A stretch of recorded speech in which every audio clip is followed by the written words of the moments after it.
ಶ್ರೀವಿಷ್ಣು ವಿಶ್ವಾದಿಮೂಲಮಾಯಾಲೋಲ ದೇವ ಸರ್ವೇಶ ಪರಬೊಮ್ಮನೆಂದು ಜನಂ ಆವುದನು ಕಾಣದೊಡಮಳ್ತಿಯಿಂಬಂಬಿಹುದು ಆ ವಿಚಿತ್ರಕ್ಕೆ ನಮಿಸು ಮಂಕುತಿಮ್ಮ. ಜೀವ ಜಡರೂಪ ಪ್ರಪಂಚವನದಾವುದೋ ಆವರಿಸಿಕೊಂಡು ಮೊಳನೆರೆದು ಮಿಹುದಂತೆ, ಭಾವ ಕೊಳಪಡದಂತೆ ಅಳತೆಗಳಬಡದಂತೆ ಆ ವಿಶೇಷಕ್ಕೆ ಮಣಿಯೋ ಮಂಕುತಿಮ್ಮ. ಇಹುದು ಇಲ್ಲವೋ ತಿಳಿಯಗೊಡದೊಂದು ವಸ್ತು ನಿಜ ಮಹಿಮೆಯಿಂಜಗವಾಗಿ ಜೀವವೇಷದಲ್ಲಿ ವಿಹರಿಪುದದೊಳ್ಳಿತೆಂಬುದು ನಿಸದವಾದೊಡ ಗಹನ ತತ್ವಕ್ಕೆ ಶರಣೋ ಮಂಕುತಿಮ್ಮ ಮಂಕುತಿಮ್ಮ. ಜೀವನದಲ್ಲಿ ಕಷ್ಟಗಳು ಬಂದಾಗ, ನಷ್ಟಗಳಾದಾಗ, ಮೇಲಿಂದ ಮೇಲೆ ಪೆಟ್ಟುಗಳು ಬಿದ್ದಾಗ ಮನುಷ್ಯ ಕಂಗಾಲಾಗ್ತಾನೆ. ಇದು ಸತ್ಯ. ಸಾಮಾನ್ಯವಾಗಿ ಅಂತಹ ಸಮಯದಲ್ಲೇ ನಾವು ನಮ್ಮ ಮನೆಯಲ್ಲಿ ಎಲ್ಲೋ ಪೆಟ್ಟಿಗೆಯಲ್ಲಿ ಇರುದ್ದ ನಮ್ಮ ಜಾತಕ ಎಲ್ಲ ತೆಗೆದು ಜೋಯಿಸರ ಹತ್ರ ಹೋಗ್ತೇವೆ.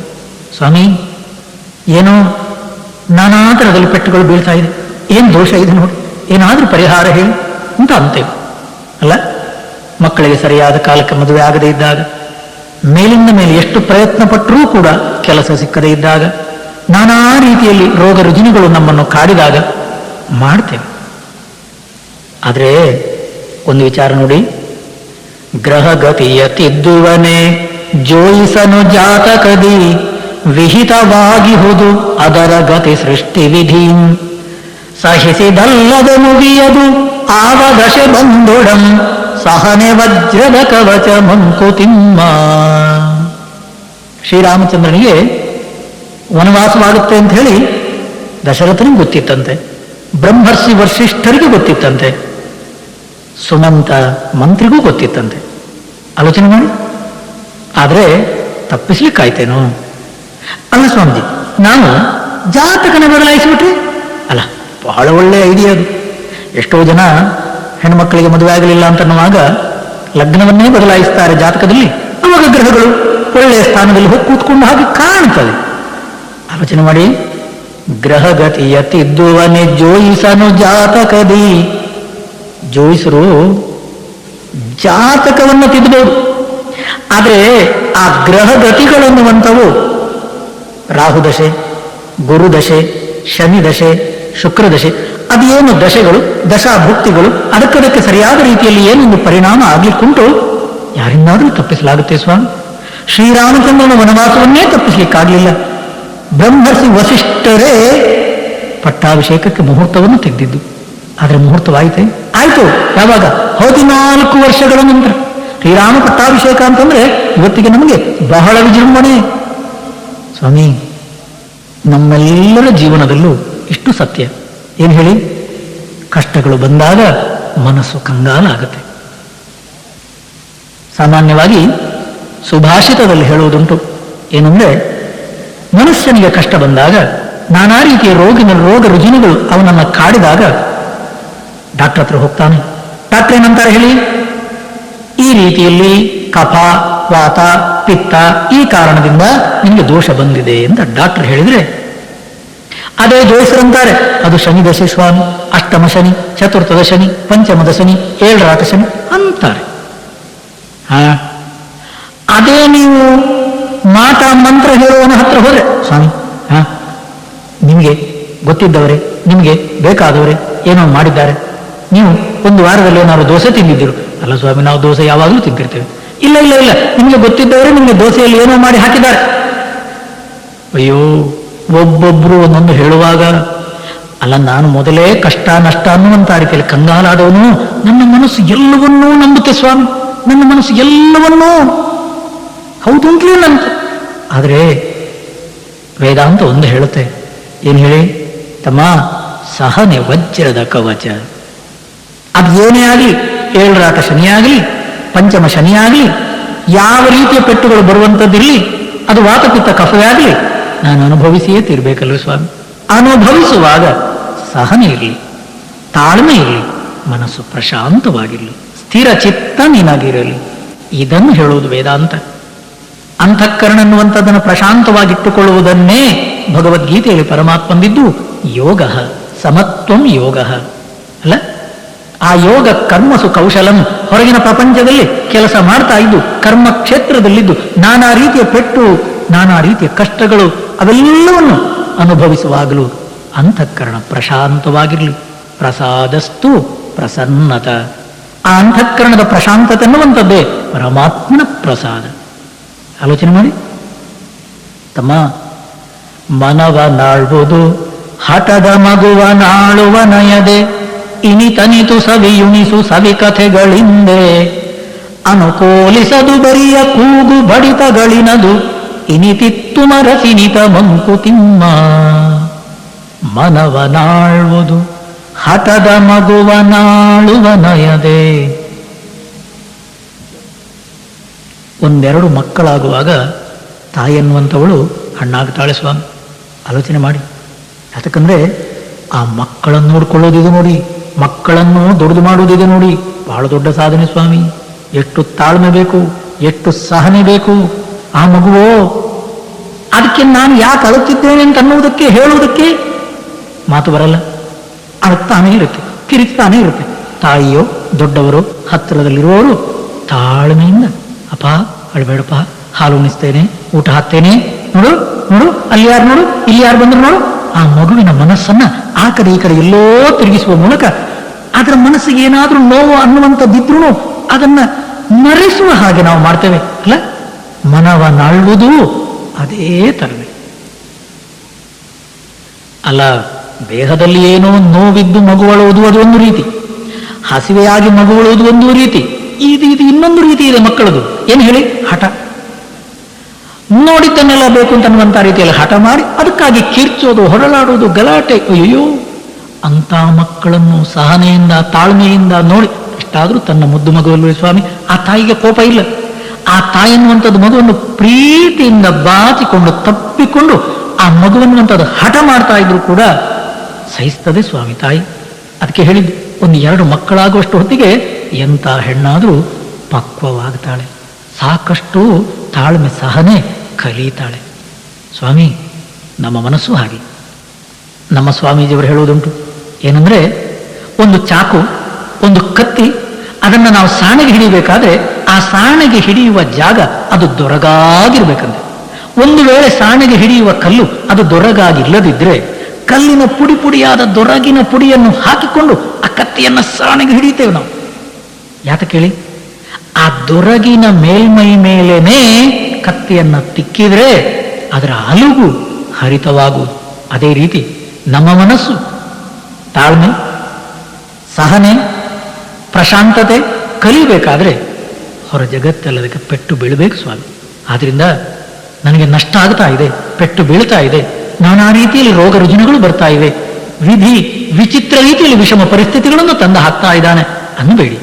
ಅವೆಲ್ಲ ದೊರಗಿನ ಮೇಲ್ಮೈ, ನಮ್ಮ ಅಂತಃಕರಣ ಅನ್ನುವಂಥ ಕತ್ತಿಯ ಅಲುಗು ಹರಿತವಾಗುವುದಕ್ಕೆ, ನಮ್ಮ ಚಿತ್ತವು ಶುದ್ಧವಾಗುವುದಕ್ಕೆ. ಅದರಿಂದ ಅಂತಃಕರಣ ಅನ್ನುವಂಥದ್ದೇನಿದೆ ಅದನ್ನ ತಿದ್ದಿಕೊಳ್ಳುವಂತಹದ್ದು, ಪ್ರಶಾಂತತೆಯಲ್ಲಿ ಇಟ್ಟುಕೊಳ್ಳುವಂತಹದ್ದು ಬಹಳ ದೊಡ್ಡ ಸಾಧನೆ. ನಾನು ನೋಡಿಕೊಳ್ಬೇಕು ನನ್ನ ಅಂತಃಕರಣವನ್ನು. ನನ್ನ ಮನಸ್ಸು ಹೇಗಿರುತ್ತೆ ನೋಡಿ. ಕೊಳದ ಜಲ ನಿನ್ನ ಮನ ಲೋಗರದರೊಳಗಿಳಿಯೇ, ತಳದ ಕಸತೇಲುತ್ತ ಬಗ್ಗಡವದಹುದು, ಕಲಕದದ್ದದೆ ಕೊಂಚ ಬಿಟ್ಟಿದ್ದೊಡೆದು ಮರಳಿ, ತಿಳಿಯಹುದು ಶಾಂತಿಯಲಿ ಮಂಕುತಿಮ್ಮ ಮಂಕುತಿಮ್ಮ. ನಮ್ಮ ಮನಸ್ಸನ್ನು ನೀರಿನ ತರಂಗಗಳಿಗೆ ಹೋಲಿಸಿದ್ದಾರೆ. ಬೆಳಗಿನ ಜಾವ ಯಾವುದೇ ಒಂದು ಕೊಳದ ಹತ್ರ ಹೋಗಿ ಪ್ರಶಾಂತವಾಗುತ್ತೆ, ತರಂಗರಹಿತವಾಗಿ ನಿಂತಿರುತ್ತೆ ನೀರು, ತಿಳಿಯಾಗಿ ಕಾಣುತ್ತೆ ಅದರ ತಳ ಕೂಡ ಅಲ್ಲ. ಗಾಳಿ ಇರುವುದಿಲ್ಲ ಬೆಳಿಗ್ಗೆ, ಯಾರು ಆ ನೀರಿನ ಕೊಳಕ್ಕೆ ಇಳಿದಿರುವುದಿಲ್ಲ. ಆದ್ರಿಂದ ತರಂಗರಹಿತವಾಗಿ ಶುದ್ಧವಾಗಿ ತಿಳಿಯಾದ ನೀರು ಕಾಣುತ್ತೆ. ಆ ಒಂದು ಕಲ್ಲನ್ನು ಎತ್ತಿ ಅದಕ್ಕೆ ಹಾಕಿ ತಳದ ಕಸ ತೇಲುತ್ತ ಬಗ್ಗಡವಬಹುದು, ಕೆಳಗಿಂದ ಕೆಸರು ಸಹಿತ ಮೇಲೆ ಬರುತ್ತೆ, ಆ ಕೊಳದ ತಳ ಕಾಣಲ್ಲ. ತರಂಗಗಳು ಮೇಲಿಂದ ಮೇಲೆ ಹೇಳ್ತವೆ. ಏನಾಯ್ತು? ಒಂದು ಕಲ್ಲು ಹಾಕಿದೆ ಸ್ವಾಮಿ, 2-3 ಕಲ್ಲು ಹಾಕಿ, ಅಯ್ಯೋ ಇಡೀ ಕೊಳವೇ ತಾಂಡವ ಮಾಡ್ತದೆ. ಇದೇ ರೀತಿ ಸ್ವಾಮಿ, ಇದೇ ರೀತಿ ನಮ್ಮ ಮನಸ್ಸು. ಬೆಳಿಗ್ಗೆ ಏಳುವಾಗ ಒಳ್ಳೆ ರೀತಿ ನಿದ್ದಾಗಿದೆ ಅಂತ ಇಟ್ಕೊಳ್ಳಿ, ಮನಸ್ಸು ಪ್ರಸನ್ನತೆಯಿಂದ ಪ್ರಫುಲ್ಲತೆಯಿಂದ ಖುಷಿಯಿಂದ ಹೇಳ್ತಾ ಇದೆ ಅಂತ ಇಟ್ಕೊಳ್ಳಿ. ಎದ್ದು ಬಾತ್ರೂಮ್ಗೆ ಹೋಗುವಾಗ ಅಲ್ಲಿ ಕರೆಂಟ್ ಇಲ್ಲ, ಗೀಸರ್ ಸ್ವಿಚ್ ಆನ್ ಮಾಡುವ ಹಾಗಿಲ್ಲ, ಬಿಸಿ ನೀರಿಲ್ಲ ಸ್ನಾನಕ್ಕೆ, ಬಾಸ್ ಅಷ್ಟೇ ಸಾಕು. ಮನಸ್ಸು ಅಲ್ಲಿಂದಲೇ ಬೈಲಿಕ್ಕೆ ಶುರು ಮಾಡುತ್ತೆ. ಇದ್ದವರಿಗೆಲ್ಲ ಬೈದು ಅಲ್ಲಿಂದ ನಂತರ ನೀವು ಆಯ್ತು, ನೀರಿಲ್ಲ, ಬಿಸಿ ನೀರಿಲ್ಲ, ಕಾಫಿಗೆ ಬರುವ ಅಂತಂದ್ರೆ ಅಲ್ಲಿ ಗ್ಯಾಸ್ ಮುಗಿದಿದೆ ಅಂತ ಇಟ್ಕೊಳ್ಳಿ. ಯೋಯೋ ಆ ಮನಸ್ಸು ಅನ್ನುವಂಥದ್ದು ಗಲಾಟೆ ಎಲ್ರಿಗೂ ಶಾಪ ಆಗುತ್ತೆ. ಇವಾಗ ಆಲೋಚನೆ ಮಾಡಿ, ಕರೆಂಟ್ ಇಲ್ಲ ಒಂದು ವಿಷಯ, ಗ್ಯಾಸ್ ಮುಗ್ದಿದೆ ಇನ್ನೊಂದು ಘಟನೆ. ಈಗ ಇಂಥದ್ರಲ್ಲೂ ಕೂಡ ಕಲಕದದ್ದದೆ ಆ ಮನಸ್ಸನ್ನ ಕದಡ್ಲಿಕ್ಕೆ ಬಿಡದೆ. ಕರೆಂಟ್ ಇಲ್ಲ, ಒಳ್ಳೆ. ಗ್ಯಾಸ್ ಮುಗ್ದಿದೆ, ಒಳ್ಳೆ. ಇವತ್ತೊಂದು ದಿವಸ ಚಹಾ ಕುಡಿಯೋದಿದ್ರೆ, ಕಾಫಿ ಮಾಡದಿದ್ರೆ ಏನು ಹೋಗೋದುಂಟು? ಪ್ರಶಾಂತವಾಗಿರಪ್ಪ, ಪ್ರಸನ್ನತೆಯಿಂದ ಇರಪ್ಪ. ನೋಡಿ, ಅಂತಃಕರಣವನ್ನು ನಾವಾಗಿ ನೋಡಿಕೊಂಡು ಹೊರಗಿನ ಘಟನೆಗಳಿಗೆ, ಹೊರಗಿನ ವ್ಯಕ್ತಿಗಳಿಗೆ, ಹೊರಗಿನ ಯಾವುದೇ ರೀತಿಯ ವಿಷಯಗಳಿಗೆ ಅದು ಕಲಕದತ್ತದೆ ಕೊಂಚ ಬಿಟ್ಟಿದ್ದೊಡೆ ಮರಳಿ ತಿಳಿಯಹುದು ಶಾಂತಿಯಲ್ಲಿ. ಆ ಮನಸ್ಸು ಪ್ರಶಾಂತವಾಗಿರುತ್ತೆ ಸ್ವಾಮಿ. ನಮ್ದು ಹಾಗಲ್ಲ. ಸಣ್ಣ ಘಟನೆ ಅನ್ನುವಂಥದ್ದು ನಡೆದ್ರೆ ಸಾಕು, ಮನೆಯಲ್ಲಿ ಒಂದು ಘಟನೆ ನಡೆದ್ರೆ ಸಾಕು, ಆ ಅಂತಃಕರಣ ಅನ್ನುವಂಥದ್ದು ಕೆಳಗೆ ಮೇಲೆ.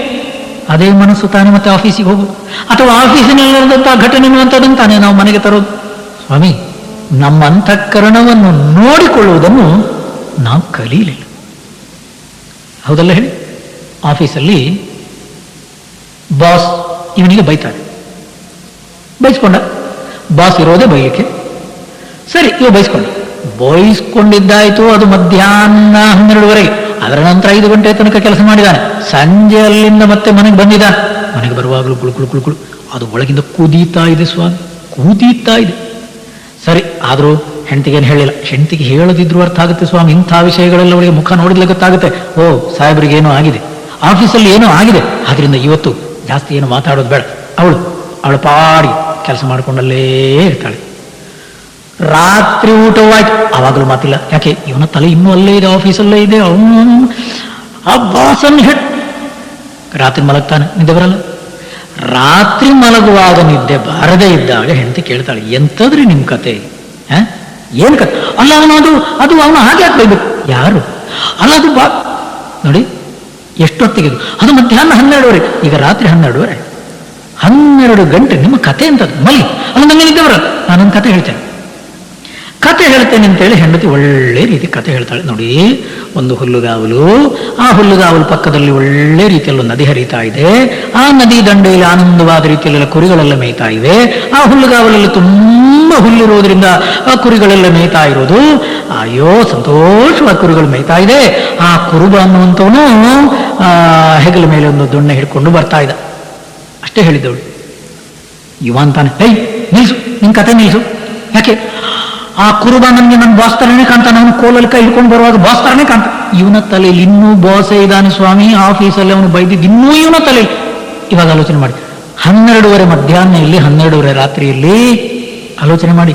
ನಡೆದ ಘಟನೆಯನ್ನು ನಾವು ಮರೆಯದೆ, ಆ ಮನಸ್ಸಲ್ಲಿ ಕೊಳಕನ್ನ, ನೋವನ್ನ, ಆ ಮನಸ್ಸಿಗೆ ಬಿದ್ದ ಪೆಟ್ಟನ್ನು ನಾವು ಅದನ್ನು ಅಳಿಸದೆ, ಅದನ್ನು ಹಾಗೇ ಇಟ್ಟುಕೊಂಡು ನಾವು ಮಲಗುವುದಾದ್ರೆ, ಸ್ವಾಮಿ ನೀವು ಮಲಗಿದ್ರು ಒಂದೇ, ದೇವಸ್ಥಾನಕ್ಕೆ ಹೋದ್ರೂ ಒಂದೇ, ನೀವು ಜಪಕ್ಕೆ ಕೂತ್ರು ಒಂದೇ. ಮನಸ್ಸನ್ನುವಂಥದ್ದನ್ನು ನಾವು ನೋಡಿ, ಕಲಕದದ್ದೇ ಕೊಂಚ ಬಿಟ್ಟಿದ್ದೊಡೆ, ಆ ಮನಸ್ಸನ್ನ ಗಲಾಟೆ ಆಗಲಿಕ್ಕೆ ಬಿಟ್ಟಡೆ, ಅದನ್ನ ಆ ರೀತಿಯಲ್ಲಿ ನನಗೇ ಶತ್ರುವಾಗಿ ನಿಲ್ಲುವುದಕ್ಕೆ ಬಿಡದೆ, ನಡೆದ ಘಟನೆಯನ್ನು ಕೂಡಲೇ ಮರೆತು ಮುಂದಿನ ಕೆಲಸಕ್ಕೆ ಮನಸ್ಸನ್ನು ತಯಾರುಗೊಳಿಸುವ ತಂತ್ರ, ರಹಸ್ಯ ನಾನು ಕಲಿತೇನೋ ಅಂದ್ರೆ ಸ್ವಾಮಿ ಜೀವನದಲ್ಲಿ ನನಗೆ ಶಾಂತಿ, ಅಂದ್ರೆ ಈ ಪ್ರಪಂಚದಲ್ಲಿ ನನಗೆ ನೆಮ್ಮದಿಯ ಜೀವನ. ಆಲೋಚನೆ ಮಾಡಿ. ಕುದಿ ಹೆಚ್ಚೆವೆಗಟಹುದು ಕಡಿಮೆ ಇರೆ ಹಸಿನಾಥ, ಕದಡಲೊಡೆವುದು ಹಾಲು ಸೂಕ್ಷ್ಮವದರಹದ, ಅದರ ಒಲೆ ಮನದಹದ ಅದನೆಚ್ಚರದಿ ನೋಡು, ಬದುಕು ಸೊಗಹದದಿಂದ ಮಂಕುತಿಮ್ಮ. ನೋಡಿ, ಎಂಥ ಮಹಾನ್ ತಪಸ್ಸು ಗೊತ್ತಾ ಇದು? ಏನು ಹೇಳಿ? ನನ್ನ ಮನಸ್ಸನ್ನು ನಾನು ನೋಡಿಕೊಳ್ಳುವುದು, ಅದನ್ನೆಚ್ಚರದಿ ನೋಡು. ಬೆಳಿಗ್ಗೆ ನಾವು ಜಪ ಮಾಡ್ತೇವೆ, ಪೂಜೆ ಕೂತ್ಕೊಳ್ತೇವೆ ಅಲ್ಲ, ಧ್ಯಾನ ಮಾಡ್ತೇವೆ ಅಂತಲೂ ಅಂತೇವೆ. ಏನು ಅಂತ ತಿಳ್ಕೊಂಡಿದ್ದೀರಿ? ಜಪ, ಧ್ಯಾನ, ಪೂಜೆ ಬೇಕು ಸತ್ಯ. ದೇವ ಮಂದಿರ ಭಜನೆ, ಪೂಜೆ, ಪ್ರಸಾದಗಳು ಜೀವನದಲಂಕಾರ, ಮನಸ್ಸಿನುದ್ಧಾರ. ಭಾವವಂ ಕ್ಷುಲ್ಲ ಜಗದಿಂದ ಮೇಲೊಯ್ಯುವುದು, ಆವುದಾದೊಡಮುಳಿತು ಮಂಕುತಿಮ್ಮ. ಸತ್ಯ. ದೇವಸ್ಥಾನ ಬೇಕು, ಮನೆಯಲ್ಲೊಂದು ಪೂಜಾ ಕೋಣೆ ಬೇಕು, ಅಲ್ಲಿ ಜಪಕ್ಕೆ ಕೂತ್ಕೋಬೇಕು, ಅದು ಸತ್ಯ ಸ್ವಾಮಿ. ಆದರೆ ಅಲ್ಲಿ ಜಪಕ್ಕೆ ನಾವು ಕೂತ್ಕೊಳ್ಳುವಾಗ ನಮ್ಮ ಮನಸ್ಸನ್ನು ನಾವು ನೋಡಿಕೊಳ್ತೇವೆ ಸ್ವಾಮಿ. ಮನಸ್ಸು ಯಾಕೆ ಅಳ್ತಾ ಇದೆ? ಮನಸ್ಸು ಯಾಕೆ ಗೊಳವಂತ ಇದೆ? ಮನಸ್ಸಲ್ಲಿ ಯಾಕೋ ಇವತ್ತು ಮೂಡೇ ಇಲ್ಲ? ಯಾಕೆ? ಓ, ಅದು ನಿನ್ನೆದ್ದು ಮರೆಯಲಿಲ್ಲ, ಮೊನ್ನೆ ಘಟನೆಯನ್ನು ಅದು ಬಿಡ್ಲಿಕ್ಕೆ ತಯಾರಿಲ್ಲ. ಏಯ್ ನಡೋ, ನಾನಾಗಿ ನನ್ನ ಮನಸ್ಸಿಗೆ ಹೇಳಿ, ಅಪ್ಪ ಹಿಂದಿನ ಘಟನೆಗಳನ್ನು ಮತ್ತೆ ಮತ್ತೆ ಮನಸ್ಸಿಗೆ ತರಬೇಡ, ಮತ್ತೆ ಮತ್ತೆ ನೆನಪಿಟ್ಕೊಳ್ಬೇಡ. ಅದು ಹೊಲಸು ಹೊಲಸು ಅಂತ ಗೊತ್ತಾದ ಮೇಲೆ ಎತ್ತಿ ಹೊರಗೆ ಹಾಕಿ ಮನಸ್ಸಿಗೆ ಮತ್ತೆ ಹೇಳಿ, ಶಾಂತಿಯಲ್ಲಿರಪ್ಪ, ನೆಮ್ಮದಿಯಲ್ಲಿರು. ಮುಂದಿನ ಜೀವನಕ್ಕೆ ಮನಸ್ಸನ್ನ ನಗು ನಗುವ ಹಾಗಿಟ್ಕೋಪ. ನನ್ನ ಮನಸ್ಸಿಗೆ ನಾನಾಗಿ ಹೇಳಬೇಕು ಸ್ವಾಮಿ. ಎಂಥ ದೃಷ್ಟಾಂತ ನೋಡಿ. ಹಿಂದಿನವರು, ನಮ್ಮ ಹಿರಿಯರು ಮನೆಯಲ್ಲಿ ಹಾಲು ಕಾಯಿಸ್ತಾ ಇದ್ದ ಒಂದು ದೃಷ್ಟಾಂತ. ಇವಾಗ ಬಿಡಿ, ಇವಾಗ ಹಾಲು ಕಾಯಿಸ್ಲಿಕ್ಕೆ ಅದಕ್ಕಾಗಿ ಒಂದು ಬೇರೆ ಕುಕ್ಕರ್ ಬಂದಿದೆ. ಆ ಹಾಲನ್ನು ಇಟ್ಬಿಟ್ಟು ಇವ್ರು ನಾವು ಎಲ್ಲಿ ಬೇಕಾದ್ರೂ ಹೋದ್ರು ಅದು ಕೂಂತ ಕೂಕ್ಕೊಳ್ತದೆ. ಅದು ಕೂಕ್ಕೊಂಡ ಮೇಲೆ ನಾವು ಓಡಿ ಬರೋದು ಅಲ್ಲ. ಹಿಂದೆ ಹಾಗಲ್ಲ. ಆ ಹಾಲು ಕಾಯಿಸುವಂತಹ ಒಂದು ದೃಷ್ಟಾಂತ ಎಷ್ಟೊಂದು ಸುಂದರವಾಗಿ ಬಣ್ಣಿಸ್ತಾರೆ ನೋಡಿ. ಆ ಹಾಲನ್ನು ಹಾಲಿನ ಪಾತ್ರೆಯಲ್ಲೇ ಇಟ್ಟು ಮೆಲ್ಲಗೆ ಬೆಂಕಿ ಮಾಡಿ, ಕುದಿ ಹೆಚ್ಚೆ ಸಿಕ್ಕಾಪಟ್ಟೆ ಬೆಂಕಿ ಆಯಿತು, ವೆಗಟಹುದು, ಅದು ಕರಟಿ ಹೋಗುತ್ತೆ ಸ್ವಾಮಿ, ಕೆಟ್ಟ ವಾಸನೆ. ಸರಿಯಾಗಿ ಬೆಂಕಿ ಆಗಿಲ್ಲ, ಕಡಿಮೆ ಈರೆ ಹಸಿನಾಥ, ಅದು ಹಾಳಾಗುತ್ತೆ ಸ್ವಾಮಿ. ಹಾಲು ಸಿಕ್ಕಿದ ಸೌಟು ಹಾಕಿ ತಿರುಗಿಸಿದ್ರೆ ಕದಡಲೊಡೆವುದು ಹಾಲು, ಸೂಕ್ಷ್ಮವು ಅದರ ಹದ. ಆ ಹಾಲು ಕಾಯಿಸುವಂಥದ್ದೇನಿದೆ ಅದರ ಹದ ನೋಡ್ತಾ ಇರಬೇಕು. ಬೆಂಕಿಯನ್ನು ನೋಡಬೇಕು, ಹಾಲನ್ನು ನೋಡಬೇಕು. ಹಾಲನ್ನು ಕಾಯಿಸುವ ಪಾತ್ರೆಯಲ್ಲೇ ಹಾಲಿಡಬೇಕು, ಅದಕ್ಕೆ ಬೇಕಾದಂತಹ ಸೌಟನ್ನೇ ಹಾಕಬೇಕು. ನೋಡ್ತಾ ಇದ್ದು 1-2 ಸಲ ಕುದಿ ಬಂತು, ಮೆಲ್ಲ ಕೆಳಗಿಳಿಸ್ಬೇಕು. ಸ್ವಾಮಿ, ಅದರ ಒಲೆ ಮನದ ಹದ ನೋಡಿ. ಅದರ ಅರ್ಥ ಏನು ಹೇಳಿ? ನನ್ನ ಮನಸ್ಸನ್ನುವಂಥದ್ದು ಎಲ್ಲಿಯಾದ್ರೂ ಜಾರಿ ಬಿತ್ತು, ತಪ್ಪು ಮಾಡಿತು, ಕೆಟ್ಟ ದಾರಿಯಲ್ಲಿ ಹೋಯಿತು, ಕೆಟ್ಟ ಚಿಂತನೆ ಮಾಡಿತು, ನಾನು ಊಟ ಮಾಡಲ್ಲ, ನಾನು ಕೂತಲ್ಲಿಂದ ಹೇಳೋದಿಲ್ಲ. ಸ್ವಾಮಿ, ಕುದಿ ಹೆಚ್ಚೆ ವೆಗಟಹುದು. ಆ ಮನಸ್ಸನ್ನು ನಾವು ಸಿಕ್ಕಿದ ಹಾಗೆ ಅದನ್ನು ಹಿಡಿಯುತ್ತೇವೆ, ಅದು ಕೇಳಿದ್ದನ್ನು ಕೊಡಲ್ಲ ಅಂತಂದ್ರೆ ಅದು ಸಾಧನೆ ಅಲ್ಲ ಸ್ವಾಮಿ. ಆ ಮನಸ್ಸನ್ನುವಂಥದ್ದನ್ನು ಹಿಡಿಯುವುದಕ್ಕೆ ವಿಚಾರವೇ ದಾರಿ. ಅಪ್ಪ, ನಿನಗೇನು ಬೇಕು ಹೇಳು? ಹೊರಗಿನ ಪ್ರಪಂಚದ ವಸ್ತುಗಳು ಬೇಕೋ ಅಥವಾ ನಿನಗೆ ಸುಖ ಬೇಕು? ಸುಖ ಶಾಂತಿ ನನಗೆ ಬೇಕನ್ನುವಂಥದ್ದು ಹೌದಾದ್ರೆ ಆತ್ಮನಿಯೇವ ಆತ್ಮ ರಾಮ ಆನಂದ ರಮಣ. ನಿನ್ನಂತಃಕರಣ ಅನ್ನುವಂತಹ ಮನಸ್ಸು ಬುದ್ಧಿ ಮಲಗಿದಾಗ, ಇಂದ್ರಿಯಗಳಿಗಿಂತ ದೂರವಾಗಿ ಆ ಮನಸ್ಸು ಬುದ್ಧಿ ಆತ್ಮನಲ್ಲಿ ನಿಂತಾಗ ಆನಂದ ಇದೆ ತಮ್ಮ.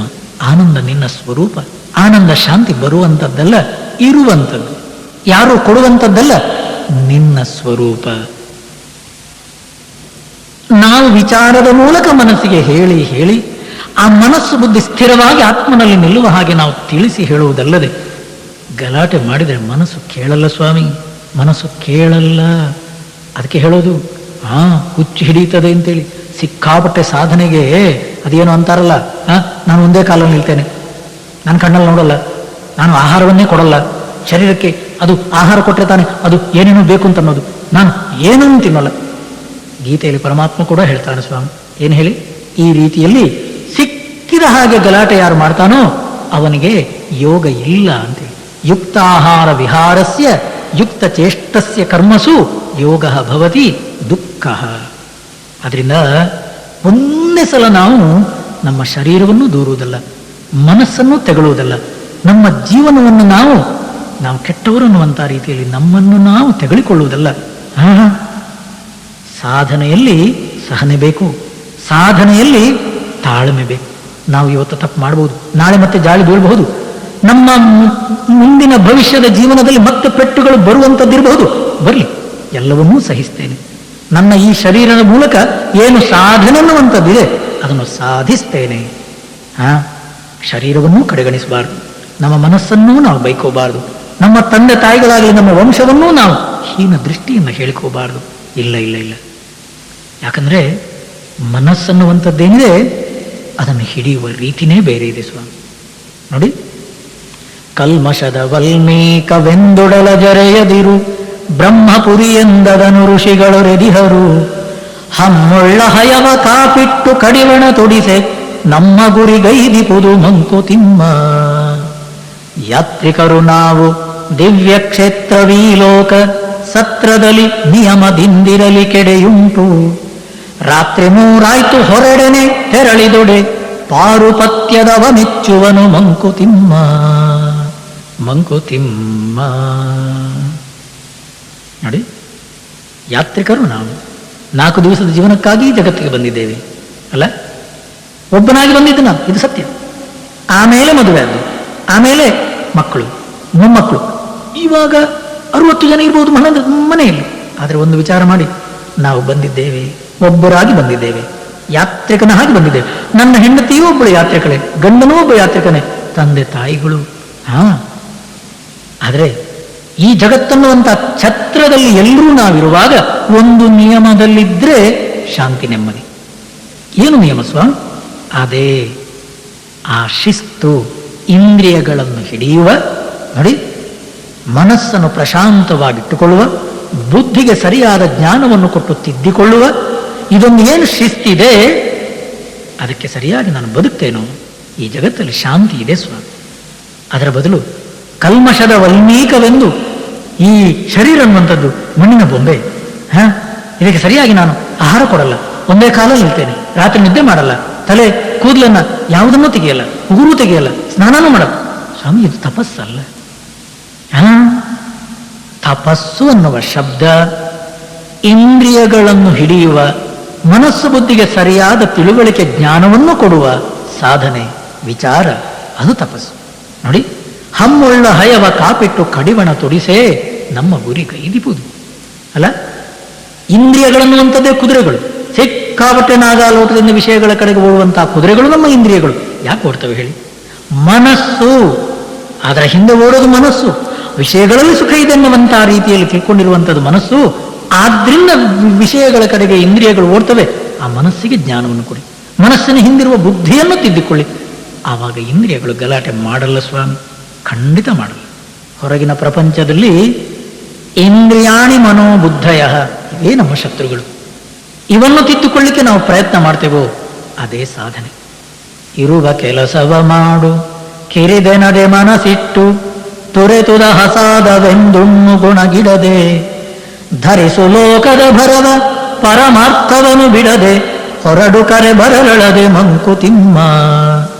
ಮಂಕುತಿಮ್ಮ. ನೋಡಿ, ಮಾಡುವ ಕೆಲಸ ಯಾವುದೇ ಇರಲಿ, ಎಷ್ಟು ಸ್ಪಷ್ಟವಾಗಿ ಹೇಳ್ತಾರೆ ನೋಡಿ, ಮನಸ್ಸಿಟ್ಟು ಮಾಡು. ನಾವು ಕೆಲಸ ಮಾಡುವಾಗ ಮನಸ್ಸಿಟ್ಟು ಮಾಡ್ತೇವ ಹೇಳಿ? ಅಲ್ಲ, ನಮ್ಮ ಅಂತಃಕರಣ ಅನ್ನುವಂತಹ ಮನಸ್ಸು ಬುದ್ಧಿಗೆ ಸರಿಯಾದ ಜ್ಞಾನವನ್ನು ಕೊಟ್ಟಿದ್ದೇವೆ. ನಾವು ತಿಳ್ಕೊಂಡಿರುವ ರೀತಿ ಹಾಗೆ, ನಾನು ಕೆಲಸ ಮಾಡಿದ ನಂತರ ನನ್ನ ಕರ್ಮ ಪೂರ ಆದ ಮೇಲೆ ಯಾವತ್ತೋ ಒಂದು ದಿವಸ ನನಗೆ ಶಾಂತಿ ಸಿಗುತ್ತೆ, ನೆಮ್ಮದಿ ಸಿಗುತ್ತೆ. ಈ ರೀತಿ ಕಾಯುವ ಜನ ನಾವು ಅಲ್ಲ. ಸುಖ ಶಾಂತಿ ನನ್ನ ಸ್ವರೂಪ. ಇಂದ್ರಿಯಗಳನ್ನು ನನಗೆ ಬೇಕಾದ ಹಾಗಿಟ್ಕೊಂಡು ಮನಸ್ಸು ಯಾವುದೇ ರೀತಿಯಲ್ಲಿ ಸುಖವೇ ಬರಲಿ ದುಃಖವೇ ಬರಲಿ, ನಾನು ಬಯಸಿದ್ದೇ ಬರಲಿ ಅಥವಾ ಬಯಸೇ ಇದ್ದದ್ದೇ ಬರಲಿ, ಯಾವುದೇ ರೀತಿಯ ದ್ವಂದ್ವಗಳು ಬೇಕಾದರೆ ನನ್ನನ್ನು ಎದುರಿಸಲಿ, ಅಂಥ ಸಂದರ್ಭದಲ್ಲೂ ಹಸಾದವೆಂದುಣ್ಣು ದೊರೆತುದನು, ಅದು ಪರಮಾತ್ಮನ ಪ್ರಸಾದ ಅನ್ನುವಂತಹ ರೀತಿಯಲ್ಲಿ, ಪರಮಾತ್ಮನ ಇಚ್ಛೆ ಅನ್ನುವಂತಹ ರೀತಿಯಲ್ಲಿ ಶರಣಾಗಿ ಪ್ರತಿಕ್ರಿಯೆ ರಹಿತವಾದ ಮನಸ್ಸಿನಿಂದ ಪ್ರಶಾಂತನಾಗಿ ಎದುರಿಸ್ತೇನೋ. ಧರಿಸು ಲೋಕದ ಭರವ ಪರಮಾರ್ಥವನ್ನು ಬಿಡದೆ. ನೋಡಿ, ಎಂಥ ಒಂದು ಉಪದೇಶ ನೋಡಿ. ಭಗವದ್ಗೀತೆಯಲ್ಲಿ ಒಂದು ಶ್ಲೋಕ ಬರುತ್ತೆ,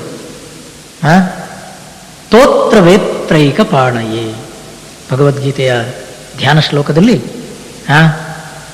ಸ್ತೋತ್ರ ವೇತ್ರೈಕ ಪಾಣಯೇ ಜ್ಞಾನ ಮುದ್ರಾಯ ಕೃಷ್ಣಾಯ ಗೀತಾಮೃತ ದುಹೇ ನಮಃ. ಒಂದು ಕೈಯಲ್ಲಿ ಚಾಟಿಯಂತೆ ಪರಮಾತ್ಮನ ಕೈಯಲ್ಲಿ, ಇನ್ನೊಂದು ಕೈಯಲ್ಲಿ ಜ್ಞಾನ ಮುದ್ರೆಯಂತೆ. ಇದು ಒಂದು ನಾವು ನೆನಪಿಟ್ಕೊಂಡ್ರೆ ಸಾಕು ಸ್ವಾಮಿ. ಆಲೋಚನೆ ಮಾಡಿ, ಪರಮಾತ್ಮನ ಒಂದು ಕೈಯಲ್ಲಿ ಚಾಟಿ, ಇನ್ನೊಂದು ಕೈಯಲ್ಲಿ ಜ್ಞಾನ ಮುದ್ರೆ. ಅಂದ್ರೆ ಏನು ಹೇಳೋದು ಹೇಳಿ? ಆ ಚಾಟಿ ಹಿಡಿದಿರುವ ಕೈ ನಮಗೆ ಕೊಡುವಂತಹ ಉಪದೇಶ, ಅಪ ಕರ್ಮಣಿಯೇವ ಅಧಿಕಾರ ಹಾತೆ, ಇರುವ ಕೆಲಸವ ಮಾಡು ಕೆರೆದೆನದೆ ಮನಸ್ಸಿಟ್ಟು. ನೀನು ಮೇಷ್ಟ್ರ ಕೆಲಸ ಮಾಡು, ಶ್ರದ್ಧೆಯಿಂದ ಕಲಿಸಪ್ಪ.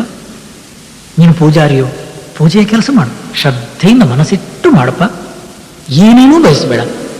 ನೀನು ಡಾಕ್ಟರು, ಹತ್ರ ಬಂದಂಥ ರೋಗಿಗಳನ್ನು ಮನಸ್ಸಿಟ್ಟು ತಪಾಸಣೆ ಮಾಡಪ್ಪ. ಅದನ್ನು ಹೇಳುವ ರೀತಿ ನೋಡಿ. ಒಂದು ಕೈಲಿ ಪರಮಾತ್ಮನ ಕೈಲಿ ಚಾಟಿ ಅಂದ್ರೆ ಏನು ಹೇಳಿ? ಆ ಕುದುರೆಯನ್ನು ನಡೆಸುವಂತಹ, ರಥವನ್ನು ನಡೆಸುವಂತಹ ಜವಾಬ್ದಾರಿ, ಕೆಲಸವನ್ನು ಮಾಡ್ತಾನೇ ಇರುವಂತಹ ಪರಮಾತ್ಮ ಒಂದು ಕೈಯಲ್ಲಿ ಚಾಟಿ. ನಮಗೆ ಹೇಳುವ ರೀತಿ ನೋಡಿ, ಇರುವ ಕೆಲಸವ ಮಾಡು. ನಮ್ಮ ಅಂತಃಕರಣ ಅನ್ನುವಂತಹ ಮನಸ್ಸು ಬುದ್ಧಿ ಕರ್ಮದಲ್ಲೇ ತಲ್ಲೀನವಾಗಬೇಕು. ಮಾಡುವ ಕೆಲಸವನ್ನು ನಾವು ಶ್ರದ್ಧೆಯಿಂದ ಮಾಡಬೇಕು, ಮನಸ್ಸಿಟ್ಟು ಮಾಡಬೇಕು. ಮೊದಲನೇದು. ಎರಡನೇದು, ದೊರೆತುದ ಹಸಾದವೆಂದು ನೋಡಿ. ಜ್ಞಾನ ಮುದ್ರಾಯ ಕೃಷ್ಣಾಯ. ಇನ್ನೊಂದು ಕೈಯಲ್ಲಿ ಜ್ಞಾನ ಮುದ್ರೆ, ಚಿನ್ಮುದ್ರ ಅಂತಂದ್ರೆ. ಜ್ಞಾನ ಮುದ್ರೆ ಅಂದ್ರೆ ಏನು ಹೇಳಿ? ತಮ್ಮ, ಕೆಲಸ ಮಾಡಿದ ನಂತರ ಎಲ್ಲಿಂದಲೋ ಸುಖ ಬರುತ್ತೆ, ಯಾರೋ ಶಾಂತಿ ಕೊಡ್ತಾನೆ, ಯಶಸ್ಸನ್ನುವಂಥದ್ದು ಕೆಲಸ ಮಾಡಿದ ನಂತರ ಬರುತ್ತೆ. ಅಲ್ಲ, ಶಾಂತಿ, ಸುಖ, ಆನಂದ ನಿನ್ನ ಸ್ವರೂಪ. ಅಂತಃಕರಣ ಅನ್ನುವಂಥ ಮನಸ್ಸು ಬುದ್ಧಿಯನ್ನ ಕೆಲಸ ಮಾಡುವ ಮೊದಲು, ಮಾಡುವಾಗಲೂ, ಮಾಡಿದ ನಂತರವೂ ಪ್ರಶಾಂತವಾಗಿಟ್ಕೋಪ, ನೆಮ್ಮದಿಯಿಂದ ಇಟ್ಕೋಪ. ಆದ್ರಿಂದ ನೋಡಿ, ಶಾಂತಿ ಸುಖ ಅನ್ನುವಂಥದ್ದೇ ನನ್ನ ಸ್ವರೂಪ. ಈ ಪ್ರಪಂಚದಲ್ಲಿ ನಾನು ಸೂರ್ಯನ ಹಾಗೆ, ಚಂದ್ರನ ಹಾಗೆ, ಬೀಸುವ ಗಾಳಿಯ ಹಾಗೆ, ಫಲವನ್ನು ಕೊಡುವ ಗಿಡ ಮರಗಳ ಹಾಗೆ ಹೊರ ಪ್ರಪಂಚದಲ್ಲಿ ಪರರ ಉಪಕಾರಕ್ಕಾಗಿ ನಾನು ಬಂದಿದ್ದೇನೆ ಎನ್ನುವಂತಹ ಒಂದು ಆ ಧ್ಯೇಯವನ್ನು ನಾವು ಇಟ್ಕೊಂಡು ನಾವು ಬದುಕ್ತೇವೋ, ನಾವು ಮಾಡುವ ಕೆಲಸದಲ್ಲಿ ನಾವು ಆಶೆಯನ್ನು ಇಟ್ಟುಕೊಳ್ಳುವುದಿಲ್ಲ. ಯಾವುದೇ ರೀತಿಯ ದುರಾಶೆಯೋ ಫಲದಾಶೆಯೋ ಯಾವುದನ್ನು ಇಟ್ಕೊಳ್ಳಲ್ಲ ಸ್ವಾಮಿ. ಯಾಕಪ್ಪ ಕರ್ಮ ಮಾಡ್ತೀಯ? ಸೂರ್ಯನಿಗೆ ಕೇಳಿ. ಖದ್ಯೋತನಂತೆ ಬಿಡುಗೊಳದೆ ಧರ್ಮವಚರಿಸು, ವಿದ್ಯುಲ್ಲತೆಯತೆ ರದಿತೆ ಜಗಳ ಸೂಸು.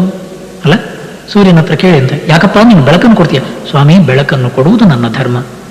ಬೀಸುವ ಗಾಳಿಗೆ ಕೇಳಿ. ಯಾಕಪ್ಪ ಬೀಸ್ತೀಯ? ಬೀಸುವಂಥದ್ದೇ ನನ್ನ ಧರ್ಮ. ಅಲ್ಲ, ನಿಲಂ ಯಸ್ಯ ನ ವಿದ್ಯತೆ ಇತಿ ಅನಿಲಃ. ಅದು ಒಂದು ಕಡೆ ನಿಲ್ಲುವುದಿಲ್ಲ, ಅದು ಬೀಸ್ತಾನೇ ಇರಬೇಕು. ಅದಕ್ಕೆ ಗಾಳಿ ಅಂತ ಹೆಸರು ಸ್ವಾಮಿ. ನೀರು ಯಾಕೆ ತಣ್ಣಗಿದೆ? ತಣ್ಣಗಿರುವುದೇ ನೀರಿನ ಧರ್ಮ. ಯಾಕೆ ಸ್ವಾಮಿ ಗಿಡ ಮರಗಳು ಫಲವನ್ನು ಕೊಡ್ತವೆ? ಫಲವನ್ನು ಕೊಡುವುದೇ ಗಿಡ ಮರಗಳ ಧರ್ಮ.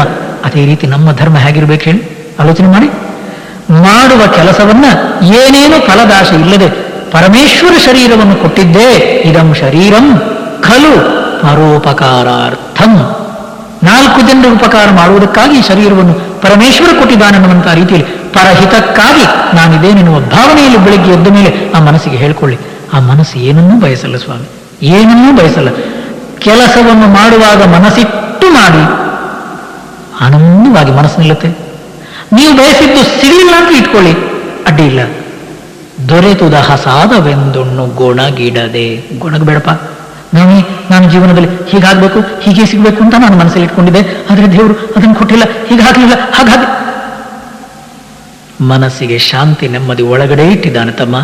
ಪರಮೇಶ್ವರ ಆನಂದ ಶಾಂತಿಯನ್ನು ಒಳಗಡೆ ಇಟ್ಟಿದ್ದಾನೆ.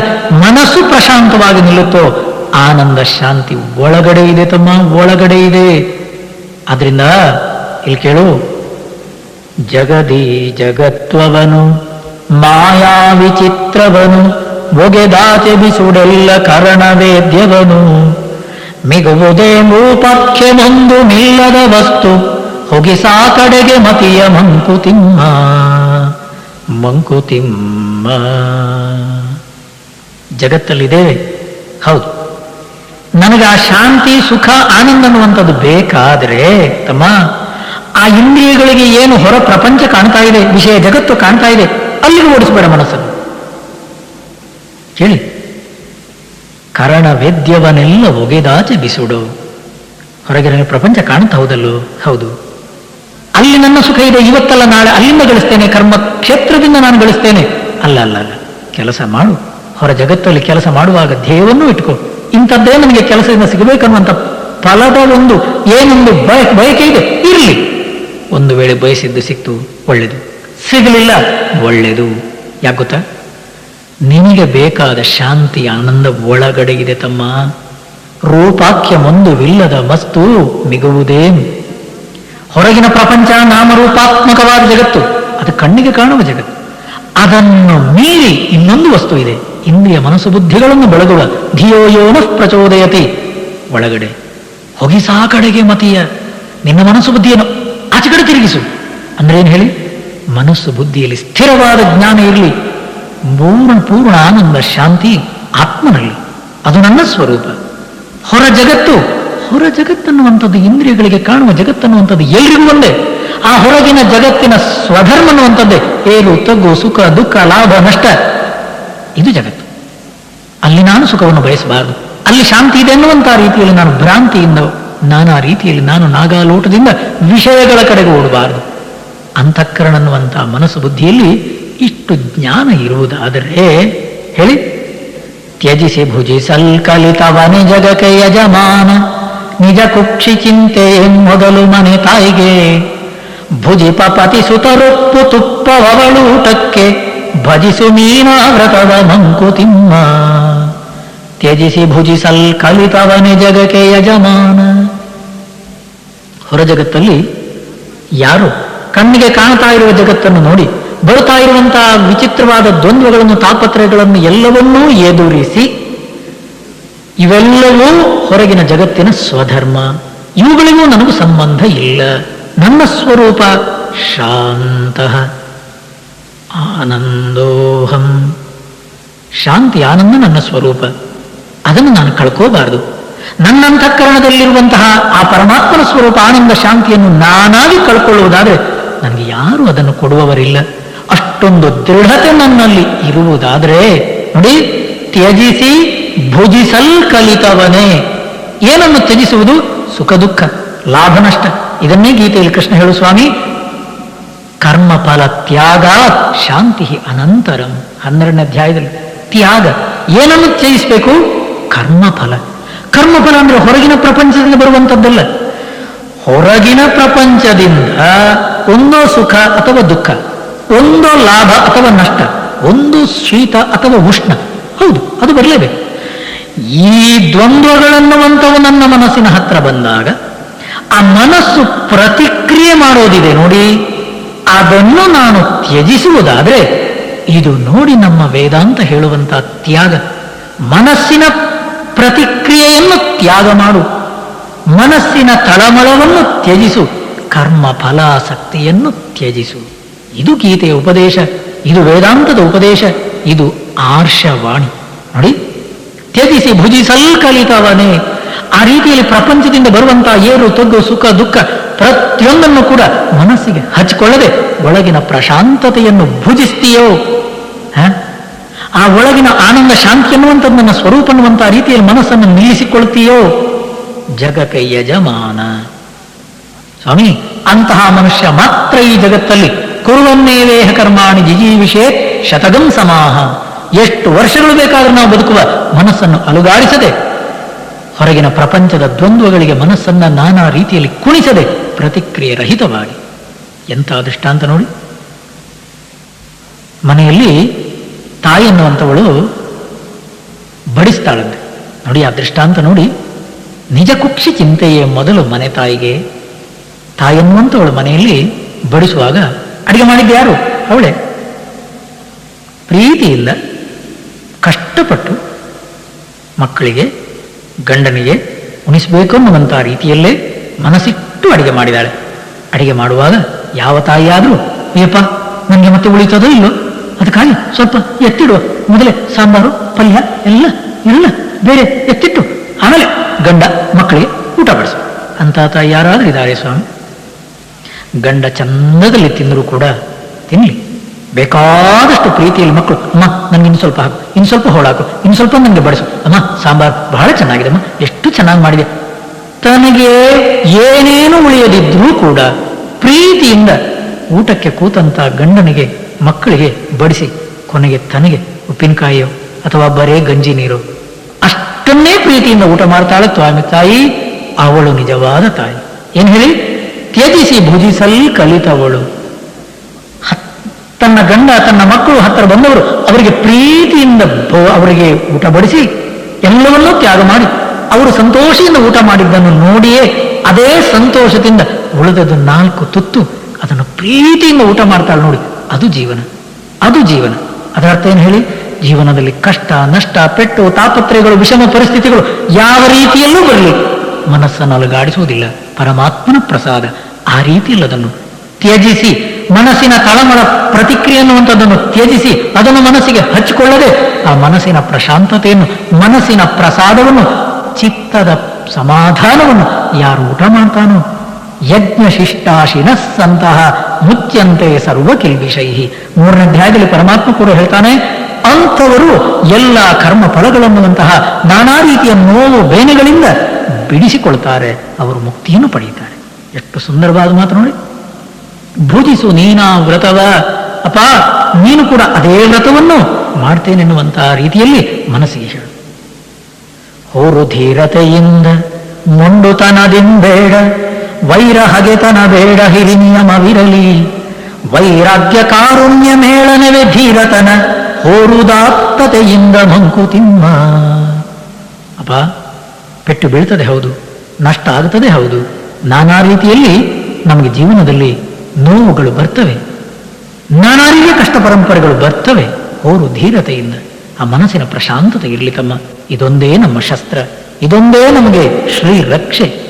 ಮುಳುಗದಿರು ಜೀವನದ ತೆರೆಯ ಮೇಲೀಜುತ್ತಿರು, ಒಳಿತ ನಾಗಿಸು ಕೊಡುತ್ತ ಕೊಳುತ ಸಂತಸವ, ಕಳವಳಂಬಡದೆ ನಡೆ ಕಡೆಯ ಕರೆ ಬಂದಂದು, ಮಿಳಿತ ನಿರು ವಿಶ್ವದಲ್ಲಿ ಮಂಕುತಿಮ್ಮ ಮಂಕುತಿಮ್ಮ ಮಂಕುತಿಮ್ಮ.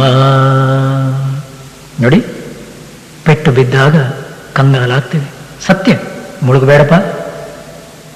ಇದೊಂದು ನದಿ, ವಿಚಿತ್ರವಾದ ನದಿ. ಈ ಸಂಸಾರದ ನದಿಯಲ್ಲಿ ಮುಳುಗದಿರು, ಜೀವನದ ತೆರೆಯ ಮೇಲೆ ಈಜುತ್ತಿರು.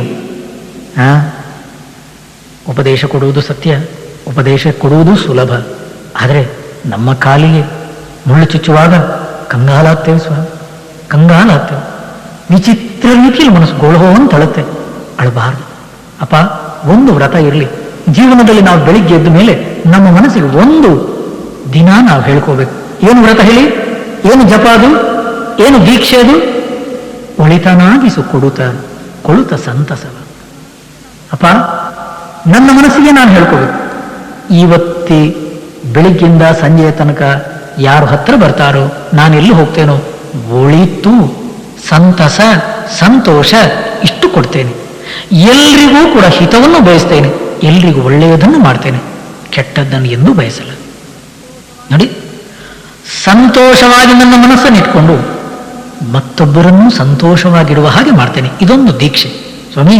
ಪ್ರತಿ ದಿವಸ ನಾವು ಬೆಳಿಗ್ಗೆ ಎದ್ದು ನಮ್ಮ ಮನೆಯಲ್ಲಿ, ನಮ್ಮ ಆಫೀಸಲ್ಲಿ, ನಾವು ಮಾರ್ಕೆಟಲ್ಲಿ, ಬಸ್ಸಲ್ಲಿ ಹೋಗ್ತಾ ಇರಲಿ, ನಾವು ಎಲ್ಲೇ ಇರಲಿ, ಹುಲ್ಲಾಗು ಬೆಟ್ಟದಡಿ ಮನೆಗೆ ಮಲ್ಲಿಗೆಯಾಗು, ಕಲ್ಲಾಗು ಕಷ್ಟಗಳ ಮಳೆಯ ವಿಧಿಸುರಿಯೇ, ಬೆಲ್ಲ ಸಕ್ಕರೆಯಾಗು ದೀನ ದುರ್ಬಲರಿಂಗೆ, ಎಲ್ಲರೊಳಗೊಂದಾಗು ಮಂಕುತಿಮ್ಮ, ಎಲ್ಲರೊಳಗೊಂದಾಗು ಮಂಕುತಿಮ್ಮ ಮಂಕುತಿಮ್ಮ.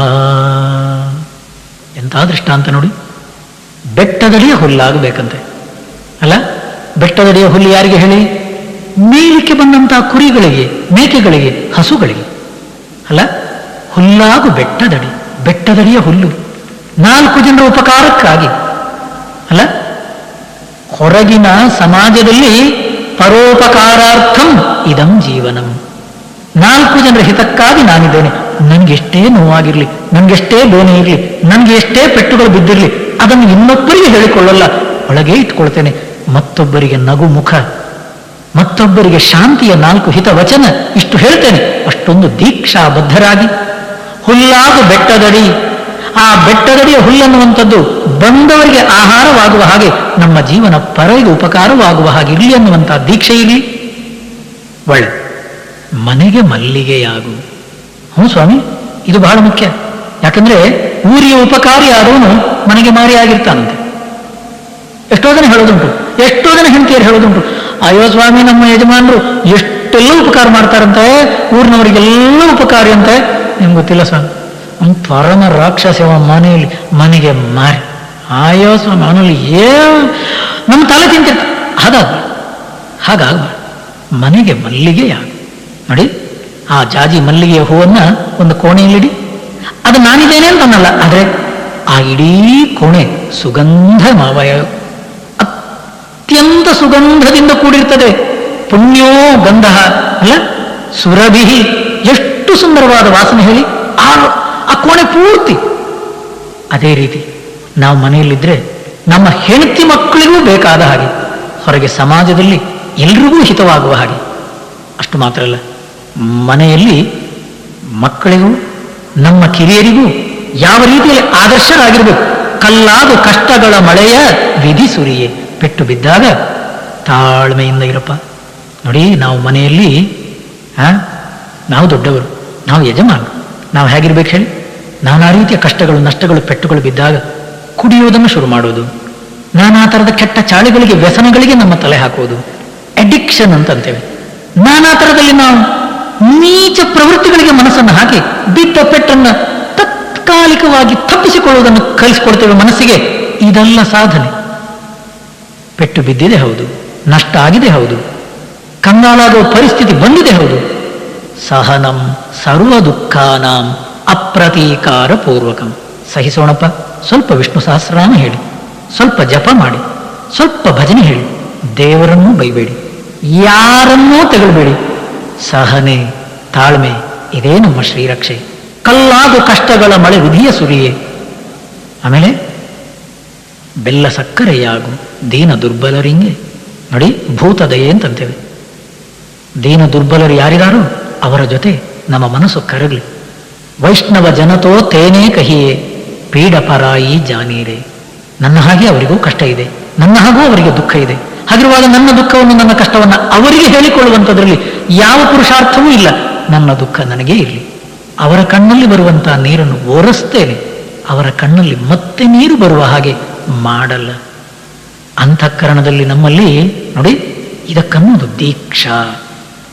ಅಂಥ ದೀಕ್ಷೆ, ಅಂಥ ವ್ರತ ನಮ್ಮ ಅಂತಃಕರಣದಲ್ಲಿ ನಾವು ಪ್ರತಿ ದಿವಸ ಬೆಳೆಯುವ ಹಾಗೆ ನಾವು ಮಾಡಿಕೊಳ್ಳುವುದಾದರೆ, ಅಪ್ಪ ನೋಡಿ, ನಾವಾಗಿ ಹೇಳಬೇಕು, ಬೇರೆ ದಾರಿ ಇಲ್ಲ. ದಿವಸಕ್ಕೆ ನಿಮಿಷದಿಂ ನಿಮಿಷಕ್ಕೆ ಭವಿಷ್ಯವ ಚಿಂತಿಸದೆ ಬದುಕನು ಕೂತಿರು. ವಿವರಗಳ ಜೋಡಿಸುವ ಯಜಮಾನ ಬೇರಿಹನು ಸವೆಸು ನಿಂಜನು ಮವನು ಮಂಕುತಿಮ್ಮ. ನೋಡಿ, ದಿವಸಕ್ಕೆ ನಿಮಿಷದಿಂ ನಿಮಿಷಕ್ಕೆ ಭವಿಷ್ಯವ ಚಿಂತಿಸದೆ ಬದುಕನ್ನು ಕೂತಿರು. ಸ್ವಾಮೀಜಿ, ನಾಳೆ ಏನಾಗ್ತದೆ? ಅಲ್ಲೇ ನಾಳೆ ಮತ್ತೆ ಕಷ್ಟ ಬರ್ತದೆ ಏನು ಸ್ವಾಮಿ? ಹೌದು. ಅಲ್ಲ, ನನಗೆ ಯಾರು ಹೇಳಿದ್ದಾರೆ ಸ್ವಾಮಿ, ಜಾತಕ ನೋಡಿ ಮತ್ತೆಲ್ಲ ಆಕ್ಸಿಡೆಂಟ್ ಆಗ್ತದಂತೆ, ಮತ್ತೆಲ್ಲ ಪೆಟ್ಟುಗಳು ಮತ್ತೆ ಮತ್ತೆ ಬರ್ತವಂತೆ ಸ್ವಾಮಿ. ಅಲ್ಲೆಲ್ಲ ಏನು ದೋಷ ಇಲ್ಲ, ಸಂಧಿ ದೋಷ ಇದೆ ಅಂತ. ಏನು ಮಾಡು ಸ್ವಾಮಿ? ಏನು ಮಾಡ್ತೀಯ? ಅಲ್ಲ, ಏನೋ ಆಗ್ತದೆ ಸ್ವಾಮಿ? ಖಂಡಿತ ಏನಾದರೂ ಆಗ್ತದೆ. ನೀವು ಹೇಗೆ ಹೇಳ್ತೀರಿ ಸ್ವಾಮಿ? ಇವಾಗಲೇ ಕಂಗಾಲಾಗಿದೆಯಾ? ಇವಾಗಲೇ ನೀನು ಕಂಗಾಲಾಗುವ ಸ್ಥಿತಿಯಿಂದ ಇನ್ನೂ ಏನಾಗ್ತದೆ ಅಲ್ಲ, ಈಗಲೇ ಏನೋ ಆಗಿದೆ, ಅದೇ ಹೇಳು ತಮ್ಮ. ದಿವಸಕ್ಕೆ ನಿಮಿಷದಿಂ ನಿಮಿಷಕ್ಕೆ ಭವಿಷ್ಯವ ಚಿಂತಿಸದೆ ಬದುಕ ನೂಕುತ್ತಿರೋ. ಆಲೋಚನೆ ಮಾಡಿ ಸ್ವಾಮಿ. ನಮ್ಮ ಸ್ವಾಮೀಜಿ ಮೈಸೂರಲ್ಲಿ ಗೀತಾಯಜ್ಞೆ ಮಾಡುವಾಗ ಒಬ್ಬ ವ್ಯಕ್ತಿ ಕೇಳಿದ, ಸ್ವಾಮೀಜಿ, ಇಂಥ ಇಳಿ ವಯಸ್ಸಿನಲ್ಲೂ ಕೂಡ ನಿಮಗೆ ಎಲ್ಲಿಂದ ಉತ್ಸಾಹ, ಎಲ್ಲಿಂದ ಸ್ಫೂರ್ತಿ ಅನ್ನುವಂಥ ಸಿಗ್ತಾ ಇದೆ? ಸಣ್ಣ ಯುವಕನ ಹಾಗೆ, 18-20 ವಯಸ್ಸಿನ ಯುವಕರ ಹಾಗೆ ಅದೇನೊಂದು ಸ್ಫೂರ್ತಿಯಿಂದ, ಉಲ್ಲಾಸದಿಂದ ನೀವು ಮಾತಾಡ್ತಾ ಇದ್ದೀರಿ ಸ್ವಾಮೀಜಿ. ನಿಮ್ಮ ಈ ಎಳೆ ವಯಸ್ಸಿನ ಸ್ಫೂರ್ತಿಯ ರಹಸ್ಯ ಏನು? ಸ್ವಾಮೀಜಿಗೆ ಒಬ್ಬ ಕೇಳಿದ್ದು. ಅವ್ರು ಹೇಳಿದ್ರು, ತಮ್ಮ, ನನಗೆ ಭಗವದ್ಗೀತೆ ಅನ್ನುವಂಥ ಒಂದು ಗ್ರಂಥ ಇಷ್ಟು ಕಲಿಸ್ಕೊಟ್ಟಿದೆ. ನಾವು ನಮ್ಮ ಮನಸ್ಸನ್ನು ಯಾವ ರೀತಿ ಇಟ್ಕೊಳ್ತೇವೋ ಅದಕ್ಕೆ ಸರಿಯಾಗಿ ನಮ್ಮ ಜೀವನ, ನನ್ನ ಜೀವನ ಅನ್ನುವಂಥದ್ದನ್ನು ರೂಪಿಸಿಕೊಳ್ಳುವಂಥದ್ದು ನನ್ನ ಕೈಯಲ್ಲಿದೆ. ಹೊರ ಪ್ರಪಂಚ ಇವತ್ತಿದ್ದ ಹಾಗೆ ನಾಳೆ ಇಲ್ಲ, ಹೊರ ಜಗತ್ತಿನ ಘಟನೆಗಳು ಈಗ ನಡೆದ ಹಾಗೆ ಮತ್ತೆ ಇರುವುದಿಲ್ಲ, ನನ್ನ ಶರೀರದ ಆರೋಗ್ಯ ಈಗ ಇದ್ದ ಹಾಗೆ ಮತ್ತೆ ಇರಲ್ಲ. ಇವೆಲ್ಲವೂ ಸರಿ ಹೋದಾಗ ನಾನು ಶಾಂತಿಯಿಂದ ಸುಖವಾಗಿರ್ತೇನೆ ಅನ್ನುವ ರೀತಿ ಕಾಯ್ತಾ ಇದ್ರೆ ಕಾಯ್ತಾನೆ ಇರಬೇಕು ಅಂತ ದಿವಸ ಬರಲ್ಲಪ್ಪ. ಭಗವದ್ಗೀತೆ ನನಗೆ ಕಲಿಸಿರುವ ಪಾಠ ಒಂದು, ದಿವಸಕ್ಕೆ ನಿಮಿಷಕ್ಕೆ ಭವಿಷ್ಯವ ಚಿಂತಿಸದೆ ಇವಾಗ ನಾನು ಪ್ಲಾಟ್ಫಾರ್ಮಿಗೆ ಬಂದಿದ್ದೇನೆ, ಮಾತಾಡ್ತಾ ಇದ್ದೇನೆ. ಸ್ವಾಮೀಜಿ ಹೇಳಿರುವ ರೀತಿ ನೋಡಿ, ನಾನು ಪ್ಲಾಟ್ಫಾರ್ಮ್ ಅಲ್ಲಿ ಬಂದು ಕೂತ್ಕೊಳ್ಳುವ ತನಕ ನನ್ನ ಹತ್ರ ನನ್ನ ಕಾರಲ್ಲಿ ಬಂದವರು ಯಾರ್ಯಾರೋ ಏನೇನೋ ಮಾತಾಡ್ತಿದ್ರು. ಅವರ ಚಿಂತೆ, ಅವರ ದುಃಖ, ಅವರ ತಾಪತ್ರೆಗಳು ಏನೇನೋ ಹೇಳ್ಕೊಂಡ್ರು ನನ್ನ ಮುಂದೆ. ನಾನು ಪ್ಲಾಟ್ಫಾರ್ಮ್ಗೆ ಬಂದು ಕೂತ್ಕೊಳ್ಳುವಾಗ ಅವ್ರು ಏನೇನು ಹೇಳಿದ್ದೆಲ್ಲವನ್ನೂ ನನ್ನ ಮನಸ್ಸಲ್ಲಿ ನಾನು ಅದನ್ನೇ ವಿಚಾರ ಮಾಡ್ತಾ ನಾನು ಗೋಳೋ ಅಂತ ಅಳುವುದಾದ್ರೆ ನಾನು ಇವಾಗ ಪ್ರವಚನ ಮಾಡ್ಲಿಕ್ಕಿದೆಯೋ? ಇವಾಗ ನಾನು ಏನಾದ್ರೂ ನಿಮ್ಗೆ ಹಿತವಚನ ಹೇಳಲಿಕ್ಕೆ ಸಾಧ್ಯ ಇದೆಯೋ? ಖಂಡಿತ ಸಾಧ್ಯ ಇಲ್ಲ.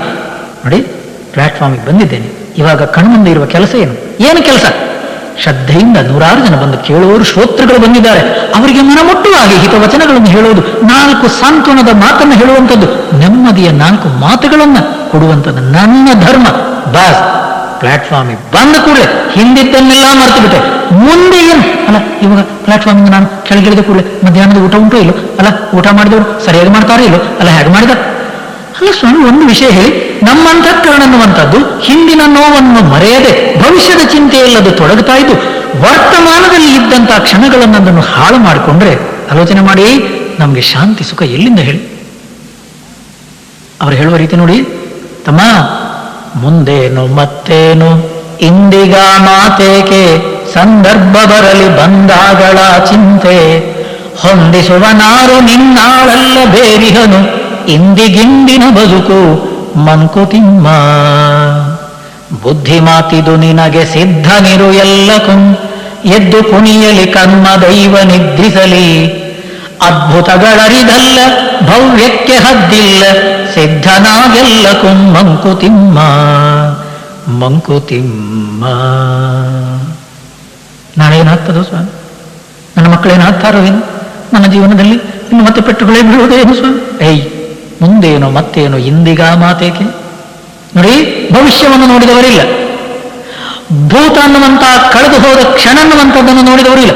ಆ ಭೂತದ ಕ್ಷಣಗಳು ನನಗೆ ಬಂದಾಗ ಅದು ವರ್ತಮಾನವೇ, ಭವಿಷ್ಯದ ಕ್ಷಣಗಳು ನನ್ನ ಹತ್ರ ಬಂದಾಗ ನಾನು ಜೀವಿಸುವ ಕ್ಷಣ ಅದು ವರ್ತಮಾನವೇ. ತಮ್ಮ ಸಂದರ್ಭ ಬರಲಿ ಇಲ್ಲಿ ನೋಡು, ಹೊಂದಿಸುವ ನಾಳು ನಾಳೆ ಏನಾಗುತ್ತೆ ಅನ್ನುವಂಥ ಚಿಂತೆ ನಿನಗೆ ಯಾಕೋ? ಒಬ್ಬ ಇದ್ದಾನೆ ನಾಸ್ತಿನಿ ಅಂತ, ಒಬ್ಬ ನಿಯಾಮಕ ನಿಯಂತ, ಇಡೀ ಪ್ರಪಂಚವನ್ನೇ ನೋಡ್ತಾ ಇರುವಂತಹ ಒಬ್ಬ ಆ ಪರಮಾತ್ಮ ಇದಾನಲ್ವೋ. ನಿನಗೆ ಕಷ್ಟ ಕೊಡಬೇಕು, ನಿನಗೆ ನಷ್ಟ ಮಾಡಬೇಕು, ನಿನಗೆ ನೋವು ಕೊಡಬೇಕು ಅಂಥದ್ದೇನಿಲ್ಲ ಅವನಿಗೆ. ನಿನಗೆ ನೋವು ಕೊಡುವುದರಿಂದ ಅವನಿಗೇನು ಶಾಂತಿ ಇಲ್ಲ. ಘಟನೆಗಳು ನಡೀತವೆ ತಮ್ಮ, ಪೆಟ್ಟುಗಳು ಬೀಳ್ತವೆ. ಇಲ್ಲಿ ಕೇಳು, ಇಂದಿಗಿಂದಿನ ಬದುಕು, ನಿನ್ನ ಅಂತಃಕರಣವನ್ನು ವರ್ತಮಾನದಲ್ಲಿ ಇಟ್ಕೋ. ಈವಾಗ ನನ್ನ ಅಂತಃಕರಣ ಪ್ರಶಾಂತವಾಗಿರಲಿ, ಈವಾಗ ಮನಸ್ಸು ನೆಮ್ಮದಿಯಲ್ಲಿರಲಿ, ಆನಂದ ಸ್ವರೂಪ ನಾನು. ಪೆಟ್ಟುಗಳು ಬರ್ತವೆ, ನಷ್ಟಗಳಾಗುತ್ತವೆ, ಇನ್ನೇನೇನೋ ಬರುವಂಥದ್ದುಂಟು. ಯದ್ಯದ್ ಭವ್ಯಂ ಭವತಿ ಭಗವನ್ ಪೂರ್ವ ಕರ್ಮಾನುರೂಪಂ, ಬುದ್ಧಿ ಮಾತಿದು ನಿನಗೆ ಸಿದ್ಧನಿರು ಎಲ್ಲಕ್ಕೂ. ನಾನಾ ರೀತಿಯ ಕರ್ಮಗಳು ಬರಬಹುದು, ಯಾವ್ಯಾವ ರೀತಿಯ ಸಂಧಿಗಳು ಮತ್ತೊಂದು ಉಪನೊಂದು ಬರಬಹುದು, ದಶೆಗಳು ಬರಬಹುದು, ಇರುವಂತಹ ಮಕ್ಕಳು ಹೆಂಡತಿಯು ಸಾಯಬಹುದು, ಯಜಮಾನ ಇಲ್ಲದಿರ್ಬೋದು. ಸ್ವಾಮಿ ಏನು ಬೇಕಾದ್ರೂ ನಡೆಯಲಿ, ಸಿದ್ಧನಾಗೆಲ್ಲಕುಂ. ಆ ಅಂತಃಕರಣನ್ನುವಂತಹ ಮನಸ್ಸು ಬುದ್ಧಿಗೆ ಒಂದು ದೀಕ್ಷೆ ಇರಲಿ, ನನ್ನ ಮನಸ್ಸಲ್ಲಿ ಪ್ರತಿಕ್ರಿಯೆ ಇಲ್ಲದ ಹಾಗೆ ಆ ಪ್ರಶಾಂತತೆಯನ್ನು ಕಾಪಾಡಿಕೊಂಡು ಬರ್ತೇನೆ, ಆ ಒಳಗಿನ ಆನಂದ ಶಾಂತಿಯನ್ನು ನಾನು ಉಳಿಸಿಕೊಂಡು ಬರ್ತೇನೆ. ಇಷ್ಟೊಂದಿರ್ಲಪ್ಪ. ಏನಾದೊಡೆಯು ಮಪ್ಪುದುಂಟು ಸಿದ್ಧನಿರದಕ್ಕೆ, ಭಾನು ತನುವಾದನು ಸೋಮ ಸುಟ್ಟಾನು, ಕ್ಷೋಣಿಯೇ ಕರಗೀತು ಜಗ ಶೂನ್ಯವಾದೀತು, ಮೌನದಲ್ಲಿ ಸಿದ್ಧನಿರು ಮಂಕುತಿಮ್ಮ. ನೋಡಿ, ನಮ್ಮ ಮನಸ್ಸಿಗೆ ನಾವಾಗಿ ಈ ರೀತಿ ಹೇಳಿಕೊಳ್ಳುವುದಾದ್ರೆ, ಬೆಳಿಗ್ಗೆ ನಾನು ಎದ್ದು ನನ್ನ ಕರ್ಮಕ್ಷೇತ್ರಕ್ಕೆ, ನನ್ನ ಕಾರ್ಯಕ್ಷೇತ್ರಕ್ಕೆ, ಹೊರ ಪ್ರಪಂಚಕ್ಕೆ ನಾನು ಹೋಗುವ ಮೊದಲು ನನ್ನ ಮನಸ್ಸಿಗೆ ನಾನು ಹೇಳಿಕೊಳ್ಳುವುದಾದ್ರೆ ಏನು ಹೇಳಿ? ಏನಾದೊಡೆಯು ಸಿದ್ಧನಿರೆಲ್ಲಕ್ಕೂ.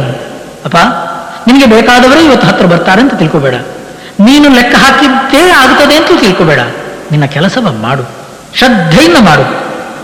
ಎಲ್ಲದರಲ್ಲೂ ಒಂದು ನೆನಪಿರಲಿ, ಮನಸ್ಸನ್ನು ಪ್ರಶಾಂತವಾಗಿಟ್ಕೊಳ್ತೇನೆ, ಮನಸ್ಸಿನ ತಳಮಳವನ್ನು ನಾನು ಮಾಡಿಕೊಳ್ಳಲ್ಲ, ಪರಮಾತ್ಮನ ನಾನು ಬೈಯಲ್ಲ. ಹೀಗೆ ಯಾಕಾಯ್ತು, ಹಾಗೆ ಯಾಕೆ ಆಗಬಾರ್ದಿತ್ತು, ನಾನು ಕೇಳುವವನಲ್ಲ. ಇವತ್ತಿಗೆ ಸೂರ್ಯ ಎನ್ನುವಂಥವನು ಶಾಖವನ್ನು ಕೊಡ್ತಿದ್ದಾನೆ, ನಾಳೆ ಸೂರ್ಯ ತಣ್ಣಗಾದ್ರೆ ಸ್ವಾಮಿ ನಿಂಗೇನು ಮಾಡ್ಲಿಕ್ಕೆ ಹೇಳು?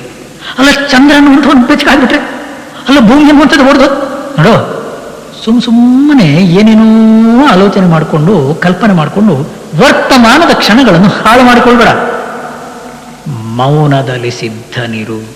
ಅಂತಃಕರಣವನ್ನ ಈ ದೀಕ್ಷಾ ಬಂಧನದಿಂದ, ರಕ್ಷಾಬಂಧನ ಅಂತಂತೇವೆ, ಒಂದು ಹಗ್ಗವನ್ನು ಕೈಗೆ ಕಟ್ಕೊಳ್ತೇವೆ. ಯಾತ ಕೇಳಿ? ನೆನಪಿಗೆ ರಕ್ಷಾಬಂಧನ ಅಂತ ಬರುತ್ತೆ ನೋಡಿ ಶ್ರಾವಣದಲ್ಲಿ. ಅವಾಗ ಆ ರಕ್ಷಾಬಂಧನದ ಏನೊಂದು ಆ ದಾರವನ್ನು ಕಟ್ಕೊಳ್ಳೋದು ಯಾತಕ್ಕೆ?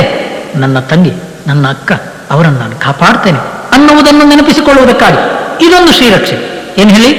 ಪ್ರತಿ ದಿವಸವೂ ಪ್ರತಿ ಕ್ಷಣವೂ ಮನಸ್ಸಿನ ಸ್ಥಿರತೆ, ಶಾಂತಿಯನ್ನು ಕಾಪಾಡಿಕೊಂಡು ಬರ್ತೇನೆ. ಮನಸ್ಸನ್ನು ಕುಣಿಸುವುದಿಲ್ಲ. ನಾನಾ ತರದ ಸುಖ ದುಃಖಗಳನ್ನು, ದ್ವಂದ್ವಗಳು, ತಾಪತ್ರಗಳು ಅಪ್ಪಳಿಸಿದ್ರು ಒಳಗಿನ ಪ್ರಶಾಂತತೆಯನ್ನು ನಾನು ಕಳೆದುಕೊಳ್ಳುವುದಿಲ್ಲ. ಆ ದೀಕ್ಷಾ ಬಂಧನ, ಆ ರಕ್ಷಾ ಬಂಧನ, ಅದು ನಮ್ಮ ಶ್ರೀರಕ್ಷೆಯಾಗಲಿ.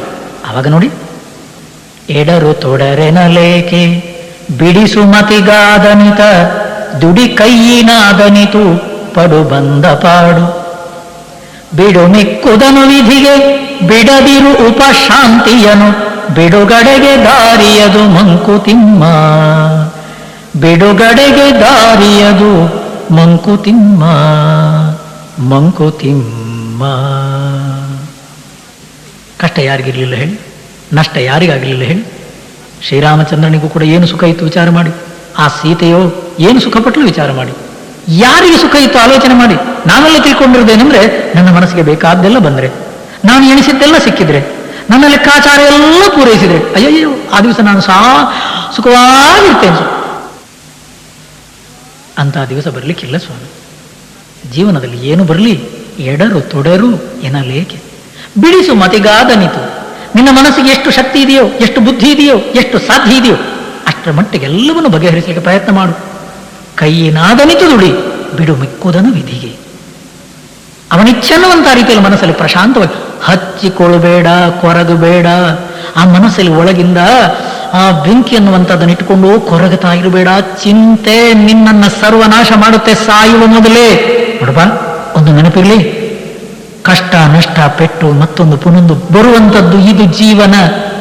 ಎಲ್ಲ ವಿಷಮ ಪರಿಸ್ಥಿತಿಗಳಲ್ಲೂ ಒಂದು ನೆನಪಿರಲಿ, ಬಿಡದಿರು ಉಪಶಾಂತಿಯನ್ನು ಬಿಡುಗಡೆಗೆ ದಾರಿ. ತಮ್ಮ, ಇದು ನಿಜವಾದ ಮುಕ್ತಿ ಕಣು, ಇದು ನಿಜವಾದ ಜೀವನ್ ಮುಕ್ತಿ ಕಣು, ಇದು ನಿಜವಾದ ಮೋಕ್ಷ.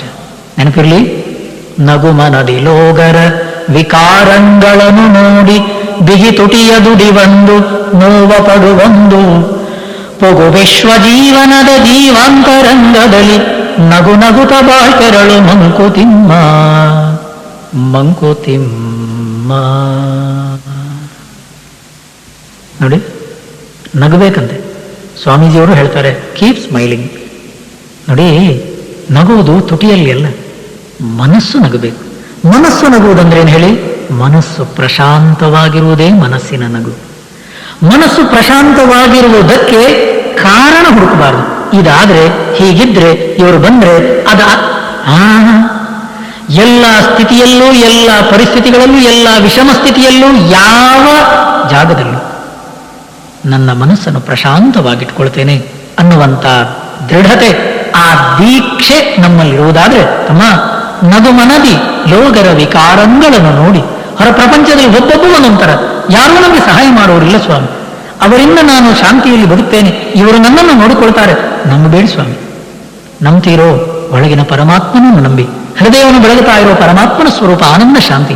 ಅವನೊನ್ನೊಮ್ಮೆ ನಂಬಿದವರಿಗೆ ಯಾರಿಗೂ ಕೂಡ ಮೋಸ ಇಲ್ಲ, ಅಲ್ಲಿ ವಿಶ್ವಾಸ ದ್ರೋಹ ಇಲ್ಲ. ನಂಬಿದವರಿಗೆ ತನ್ನ ತೆತ್ತಿಹನೆಂಬ ಬಿರುದನು ಭಕ್ತ ಕುಟುಂಬಿ ಪೊತ್ತಿದ್ದಾನೆ. ಆದ್ರಿಂದ ಆತ್ಮಾರಾಮ, ಒಳಗಿನ ಮನಸ್ಸನ್ನ ಒಳಗಿನೇ ನಿಲ್ಲಿಸಿಕೊಳ್ತೇವೆ, ಒಳಗಿನ ಪರಮಾತ್ಮನಲ್ಲಿ ಅಂತಃಕರಣವನ್ನು ನಿಲ್ಲಿಸಿಕೊಳ್ತೇವೆ. ಶಾಂತಿ ಖಂಡಿತ, ಆನಂದ ಖಂಡಿತ, ನೆಮ್ಮದಿಯ ಜೀವನ ಖಂಡಿತ.